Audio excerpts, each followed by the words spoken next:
I'm Lauren Hampton. I'm an assistant professor in the Department of Special Education here in the College of Education at UT Austin. I've been a faculty member for 5 years in the Early Childhood Intervention program area. In that program, I have the opportunity to teach in our master's program, our undergraduate program, and our PhD program.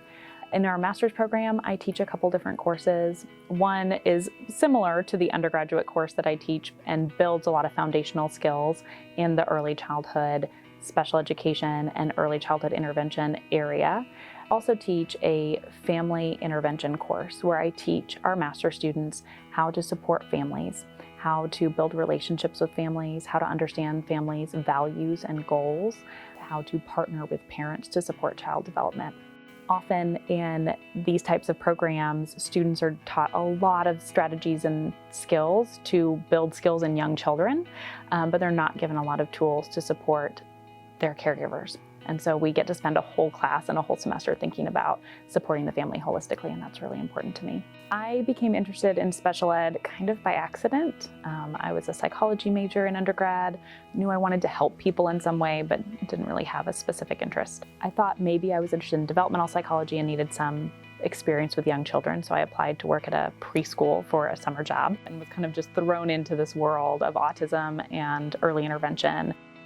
I really fell in love with this little boy who was minimally verbal, didn't really make a lot of eye contact, and him and I spent 2 hours a day together. And he was compliant, but whenever he would get a break, he would take his toys to the opposite side of the room, sit in the corner with them, and want nothing to do with me. And I was just so interested in what was going on with this little boy who wasn't communicating with me, but his actions were telling me so much.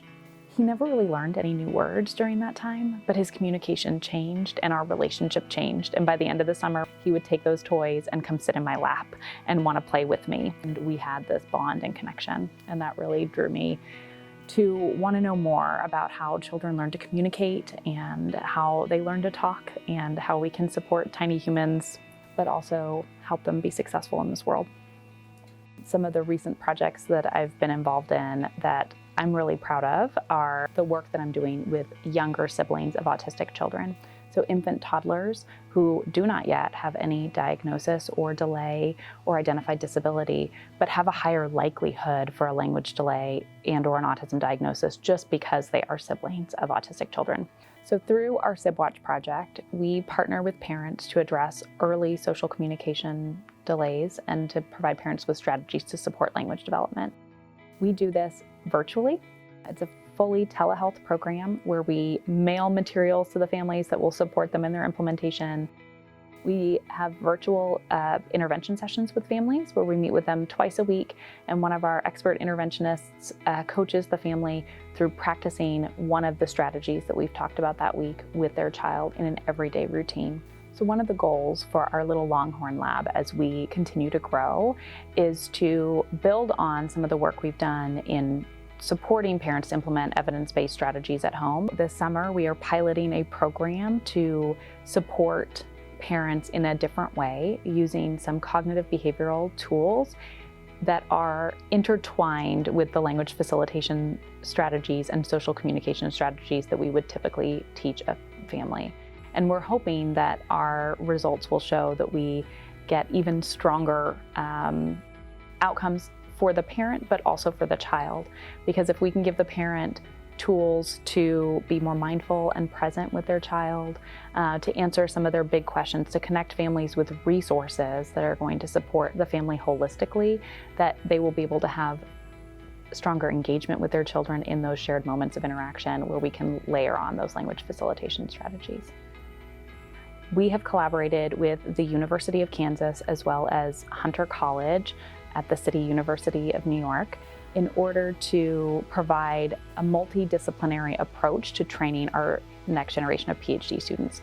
We at UT Austin are great at training future researchers with rigorous research methods and in evidence-based interventions. We are bringing together those different perspectives and disciplines in order to really provide a robust training for our next generation of PhD students in policy and early intervention so that we can address the hard questions in early childhood. So as we continue this important work in early childhood intervention at the College of Ed here at UT Austin, I hope that we can have a meaningful impact on tiny humans who are struggling with their development, as well as supporting the grown-ups that are around them and care so much about them. Hook 'em horns.